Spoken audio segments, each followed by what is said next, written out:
ನಮಸ್ಕಾರ, news of ಹಿಂದೂಸ್ತಾನ್ಗೆ ಸ್ವಾಗತ. ನಾನು ಧನಮ್ಮ. ಭಾರತ ದೇಶದ ಸರ್ವೋಚ್ಚ ನ್ಯಾಯಾಲಯದ ನ್ಯಾಯಾಧೀಶರಾದ BI ಗವಾಯಿ ಅವರು ಕೋರ್ಟ್ ಕಲಾಪ ನಡೆಸುವಾಗ ಒಬ್ಬ ಲಾಯರ್ RSS ಹಿನ್ನೆಲೆಯಿಂದ RSS ಸದಸ್ಯನಾಗಿದ್ದಂತ ಒಬ್ಬ ಲಾಯರ್ ಅವ್ರ ಮೇಲೆ ಶೂಜ್ ಎಸಿತಾನೆ, ಬೂಟ್ ಎಸಿತಾನೆ.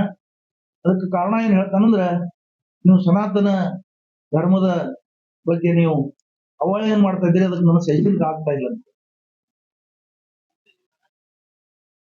ಈ ಸನಾತನಿ ಹೆಸರಿನ ಮೇಲೆ ಈ ಸನಾತನಿಗಳಾಗ್ಲಿ RSS ದವರಾಗ್ಲಿ ಈ ದೇಶದಲ್ಲಿ ಅವ್ರಿಗೆ ಬಹಳ ಸಂಕಟ ಇದೆ ಸದ್ಯ. ಯಾಕೆ ಸಂಕಟ ಇದೆ ಅಂದ್ರ, ಸಮಾನತೆ ಅವರಿಗೆ ಬೇಕಾಗಿಲ್ಲ. ಇದನ್ನ ಅವರು ಸ್ವಾತಂತ್ರ್ಯ ಪೂರ್ವದಲ್ಲೇ ಬ್ರಿಟಿಷರಿಗೆ ಬರ್ಕೊಟ್ಟಿದ್ರು. ಸಾವರ್ಕರ್ ಆಗಲಿ, ಗೋಳ್ವಾಳ್ಕರ್ ಆಗಲಿ, ಒಂದು ವೇಳೆ ನೀವು ಸಮಾನತೆಯನ್ನು ಕೊಡ್ತಿದ್ರೆ, ದಲಿತರಿಗೆ ಸಮಾನತೆಯನ್ನು ಕೊಡ್ತಿದ್ರೆ, ಅವ್ರಿಗೆ ಮತದಾನ ಹಕ್ಕನ್ನು ಕೊಡ್ತಿದ್ರೆ ಈ ದೇಶಕ್ಕೆ ಸ್ವಾತಂತ್ರ್ಯ ಅವಶ್ಯಕತೆ ಇಲ್ಲ ಅಂತ ಹೇಳಿದ್ರು. ಇದಕ್ಕಿಂತಲೂ ನಾಚಿಕೆಗೇಡಿನ ಸಂಗತಿ, ಇದಕ್ಕಿಂತಲೂ ಸಾಕ್ಷಿ ಬೇಕಾಗಿಲ್ಲ.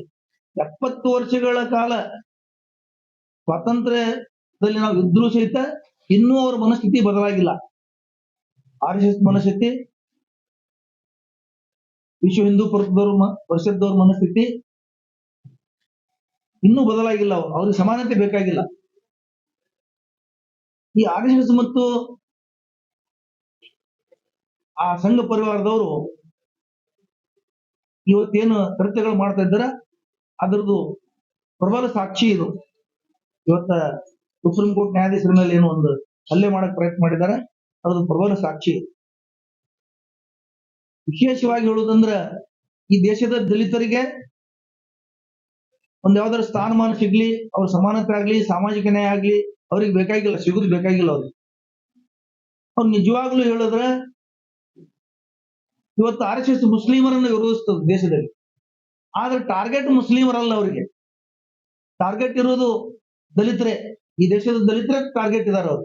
ಆದ್ರೆ ತೋರ್ಕಿಗೆ ಅವರು ಮುಸ್ಲಿಮರಿಗೆ ಯುದ್ಧ ಮಾಡ್ತಾ ಇದ್ದಾರೆ. ಮುಸ್ಲಿಮರು ಈ ಜಗತ್ತಿನಲ್ಲಿ ಬಹಳ ಜನ ಈ RSS ದವರು ಅಪ್ಪನಂತವ್ರು ನೋಡಿದ್ದಾರೆ, ಏನು ಮಾಡಕ್ಕಾಗಲ್ಲ ಅವ್ರಿಗೆ. ಬಹಳ ಜನ ದುಷ್ಟ ರಾಜ್ಯರ ಆಳ್ವಿಕೆಯಲ್ಲಿ ಮುಸ್ಲಿಮರು ಜೀವನ ಮಾಡಿದ್ದಾರೆ, ಬಾಳಿದ್ದಾರೆ, ಬದುಕಿದ್ದಾರೆ, ಏನು ಮಾಡಕ್ಕಾಗಲ್ಲ. ಆದ್ರೆ ಅವ್ರ ಟಾರ್ಗೆಟ್ ಇರೋದು ಮುಸ್ಲಿಮರಲ್ಲ. ಇಂಡೈರೆಕ್ಟ್ ಆಗಿ ಅವ್ರ ದಲಿತರನ್ನ ವಿರೋಧ ಮಾಡ್ಲಿಕ್ಕೆ, ದಲಿತರನ್ನ ಬಗ್ಗು ಬಿಡಲಿಕ್ಕೆ, ದಲಿತರನ್ನ ಈ ದೇಶದಲ್ಲಿ ಕಡೆಗಣಿಸಲಿಕ್ಕೆ ಅವ್ರು ಈ ತರ ಮಾಡ್ತಾ ಇದ್ದಾರೆ. ಅದಕ್ಕೆ ನಾವು ಇದನ್ನೆಲ್ಲ ಖಂಡಿಸಲಿಕ್ಕೆ ದಿನಾಂಕ 16ನೇ ತಾರೀಕು ಗುರುವಾರ ದಿವಸ ಬಿಜಾಪುರದಲ್ಲಿ ಬೃಹತ್ ಪ್ರತಿಭಟನಾ ಮೆರವಣಿಗೆಯನ್ನ ಹಮ್ಮಿಕೊಂಡಿದ್ದೀವಿ. ನಮ್ದು ತಮ್ಮ ಮಾಧ್ಯಮಗಳ ಮುಖಾಂತರ ಒಂದು ವಿನಂತಿ ಏನಂದ್ರೆ, ಆ ಪ್ರತಿಭಟನೆಯಲ್ಲಿ ಜಾತಿ, ಧರ್ಮ, ಪಕ್ಷ ಇಲ್ಲ, ಪಕ್ಷಾತೀತವಾಗಿ, ಜಾತ್ಯತೀತವಾಗಿ, ಧರ್ಮಾತೀತವಾಗಿ ಯಾರಿಗೆ ಈ ದೇಶದ ಸಂವಿಧಾನದ ಮೇಲೆ ವಿಶ್ವಾಸ ಇದೆ, ಪ್ರಜಾಪ್ರಭುತ್ವದ ಮೇಲೆ ವಿಶ್ವಾಸ ಇದೆ, ಈ ದೇಶ ಕೋಮುವಾದಿಗಳ ಕೈಯಿಂದ ಯಾರು ಉಳಿಬೇಕಂತ ಬಯಸ್ತಾ ಇದ್ದಾರೆ, ಅವ್ರು ಎಲ್ಲಾ ಸಮಾಜದವರು, ಎಲ್ಲರೂ ಹಿಂದುಳಿದವರು, ಮುಂದುಳಿದವರು, ಸಾಹಿತಿಗಳು, ಪ್ರಗತಿಪರರು ಎಲ್ಲರೂ ಅದರಲ್ಲಿ ಭಾಗವಹಿಸಬೇಕು ಅಂತ ಹೇಳಿ ನಾವು ನಿಮ್ಮ ಮುಖಾಂತರ ಅವ್ರಿಗೆ ಮನವಿ ಮಾಡ್ತಾ ಇದ್ದೀವಿ. ಪ್ರತಿಭಟನೆ ಮಾಡುವುದರಿಂದ ನಾವು ಈ ಸರ್ಕಾರಗಳಿಗೆ, ಯಾರು ಬಿಜೆಪಿ ಸರ್ಕಾರ ಇಲ್ಲವೋ ಅವರಿಗೆ ನಾವು ಒಂದು ನಮ್ಮ ಪ್ರತಿಭಟನೆ ಮುಖಾಂತರ ಅವರಿಗೆ ನಮ್ಮ ಮನಸ್ಸಿನ ಒಂದು ಏನಿದೆ, ನಮ್ಮ ವಿಚಾರಗಳು ಏನಿದಾವ ಅವನ್ನ ತಲುಪಿಸಲಿಕ್ಕೆ ನಾವು ಪ್ರಯತ್ನ ಮಾಡ್ತಾ ಇದ್ದೀವಿ. ಇನ್ನ ಎರಡನೇ ವಿಷಯ ಏನಂದ್ರ, ಒಂದು 2-3 ದಿನದಿಂದ ಸಚಿವ ಪ್ರಿಯಾಂಕ ಖರ್ಗೆ ಅವರು ಮುಖ್ಯಮಂತ್ರಿಗಳಿಗೊಂದು ಪತ್ರ ಬರೀತಾರೆ. RSS ಸಂಘಟನೆ ಚಟುವಟಿಕೆಗಳನ್ನ ಸರ್ಕಾರಿ ಮತ್ತು ಸಂಘ ಸಂಸ್ಥೆಯ ಸ್ಥಳಗಳಲ್ಲಿ ಮಾಡುವುದನ್ನ ನಿಷೇಧಿಸಿ ಅಂತ ಹೇಳಿ ಪತ್ರ ಬರೀತಿದ್ದಾರೆ. ಅದನ್ನ ಇವತ್ತ ಬಿಜೆಪಿ ಅವರು ಮತ್ತು ಸಂಘ ಪರಿವಾರದವರು ತಿರುಚಿ ಬ್ಯಾನ್ ಮಾಡ್ರಿ, ಬ್ಯಾನ್ ಮಾಡಿ, ತಾಕತ್ತಿದ್ರೆ ಬ್ಯಾನ್ ಮಾಡ್ರಿ, ತಾಕತ್ತಿದ್ರೆ ಬ್ಯಾನ್ ಮಾಡ್ರಿ. ಕಾಂಗ್ರೆಸ್ 4 ಸಲ RSS ಬ್ಯಾನ್ ಮಾಡಿದೆ, ತಾಕತ್ತಿದ್ರೆ ಬ್ಯಾನ್ ಮಾಡಿದಾರ. ತಾಕತ್ತಿಲ್ಲ ಅಂತ ತಿಳ್ಕೊಬೇಡ್ರಿ, ತಾಕತ್ತಿದೆ. ಆದ್ರೆ ಸಮಯ ಸಂದರ್ಭ ಅದಕ್ಕೆ ಕಾನೂನಿನ ರಕ್ಷಣೆ, ಕಾನೂನಿನ ಒಂದು ಸಾಕ್ಷ್ಯಾಧಾರಗಳ ಸಮೇತ ಮಾಡಬೇಕಾಗ್ತದೆ. ಅದನ್ನು ಮುಖ್ಯಮಂತ್ರಿಗಳು ಈ ರಾಜ್ಯದ ಪ್ರಧಾನ ಕಾರ್ಯದರ್ಶಿಗಳಿಗೆ, ಸರ್ಕಾರದ ಪ್ರಧಾನ ಕಾರ್ಯದರ್ಶಿಗಳಿಗೆ, ಮುಖ್ಯ ಕಾರ್ಯದರ್ಶಿಗಳಿಗೆ ಸೂಚನೆ ನೀಡಿದ್ದಾರೆ. ಇದರ ಬಗ್ಗೆ ಮಾಹಿತಿಯನ್ನ ಕಲೆ ಹಾಕಿ ವರದಿ ಕೊಡು ಅಂತ ಹೇಳಿ ಈಗಾಗಲೇ ತಮಿಳುನಾಡಿನಲ್ಲಿ ಸಾರ್ವಜನಿಕ ಸರ್ಕಾರಿ ಸ್ಥಳಗಳಲ್ಲಿ ಅಲ್ಲಿ ಚಟುವಟಿಕೆಯನ್ನು ಹತ್ತಿಕ್ಕಿದ್ದಾರೆ. ಮತ್ತೆ ನಿಮಗೆ ಇನ್ನೊಂದು ವಿಷಯ ಹೇಳ್ಬೇಕಂದ್ರೆ, ನೀವು ಇಷ್ಟೆಲ್ಲಾ ಪ್ರಬಲ ಮಾಡ್ತೀರಿ. ಈ ದೇಶದ RSS ಹುಟ್ಟಿ 100ನೇ ವರ್ಷ ಆಗ್ತಾ ಇದೆ. ಒಂದು 10 ಅಥವಾ ಎಷ್ಟು ಕನಿಷ್ಠ ಒಂದು ದೇಶದ ಹಿತಕ್ಕಾಗಿ ಇಂಥ ಕೆಲಸಗಳು ಮಾಡಿ ಅಂತ ತೋರಿಸ್ಕೊಡ್ಬೇಕಂತ ನಾ ಚಾಲೆಂಜ್ ಮಾಡಿ. RSS ಸಂಘಟನೆ ಹಿಂದೂ ನಾ ಹೇಳಿದೀನಿ, ಅದು ದೇಶದ ಕಾನೂನು ಪ್ರಕಾರ ನೋಂದಣಿನೇ ಆಗಿಲ್ಲ.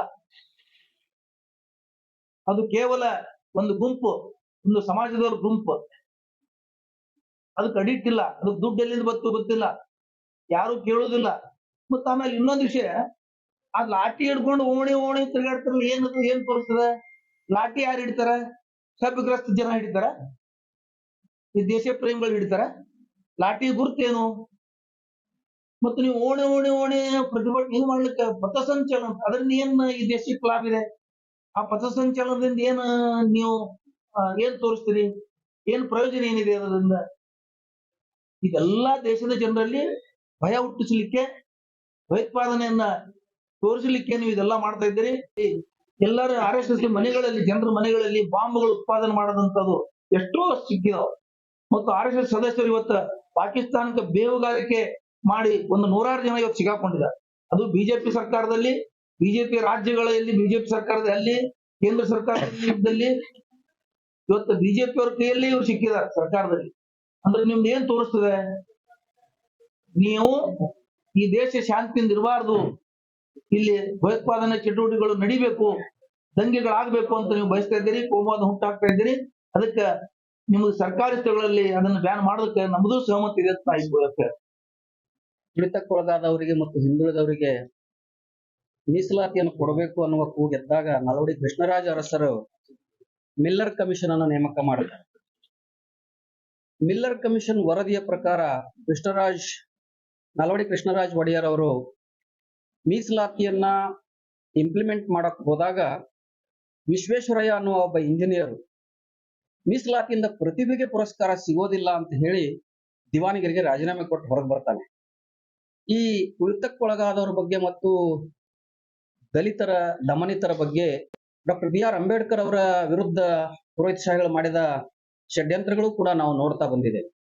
3-4 ತಿಂಗಳ ಹಿಂದೆ ಕರ್ನಾಟಕ ಉಚ್ಚ ನ್ಯಾಯಾಲಯದ ನಿವೃತ್ತ ನ್ಯಾಯಾಧೀಶನೊಬ್ಬ ತ್ರಿಮತಸ್ಥರಲ್ಲಿ ಒಬ್ಬರಾದಂತಹ ಶಂಕರಾಚಾರ್ಯನ ಜಯಂತಿಯ ದಿವಸ ಒಂದು ಭಾಷಣವನ್ನು ಮಾಡ್ತಾನ. ಸಮಾನತೆಯನ್ನು ತಂದವರು ಅಂಬೇಡ್ಕರ್ ಅಲ್ಲ, ಶಂಕರಾಚಾರ್ಯರು ಅಂತ ಹೇಳ್ತಾನೆ. ಅದರ ಮುಂದುವರೆದ ಭಾಗವಾಗಿ ಒಬ್ಬ ಮತಾಂಧ ಲಾಯರ್, ವಕೀಲ, ಈ ದೇಶದ ಸರ್ವೋಚ್ಚ ನ್ಯಾಯಾಲಯದ ನ್ಯಾಯಮೂರ್ತಿಗಳ ಮೇಲೆ ಚಪ್ಲಿಯನ್ನು ಎಸಿತಾನೆ ಅಂತಂದ್ರೆ ಸಂವಿಧಾನ, ಪ್ರಜಾಪ್ರಭುತ್ವ, ಬಹುತ್ವದ ಬಗ್ಗೆ ಈ ದೇಶದ್ರೋಹಿ ಪುರೋಹಿತ ಶಾಹಿಗಳಿಗೆ ಇರತಕ್ಕಂತ ಪೂರ್ವಾಗ್ರಹ ಮತ್ತು ಮತ್ಸರವನ್ನ ನಾವು ತಿಳ್ಕೋಬೇಕಾಗ್ತದೆ. ಅದರ ಕುರಿತು ನಾವು ಧ್ವನಿ ಎತ್ತದೆ ಹೋದ್ರೆ ಈ ದೇಶ ಭಾರತ ದೇಶವಾಗಿ ಉಳಿಯೋದಿಲ್ಲ. ಹಾಗಾಗಿ ನಾವೆಲ್ಲರೂ ಜಾತಿ, ಮತ, ಪಕ್ಷ ಭೇದವನ್ನು ಮರೆತು ನಾಳಿನ 16ನೇ ತಾರೀಕಿಗೆ ಬಿಜಾಪುರ ಬಂದ್ ಮತ್ತು ಬೃಹತ್ ಪ್ರತಿಭಟನೆಯನ್ನು ಹಮ್ಮಿಕೊಂಡಿದ್ದೇವೆ.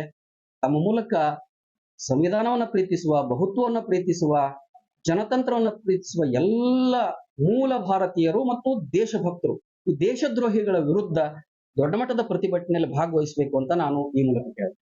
ನಿರಂತರ ಸುದ್ದಿಗಾಗಿ ನೋಡ್ತಾ ಇರಿ ನ್ಯೂಸ್ ಆಫ್ ಹಿಂದೂಸ್ತಾನ್.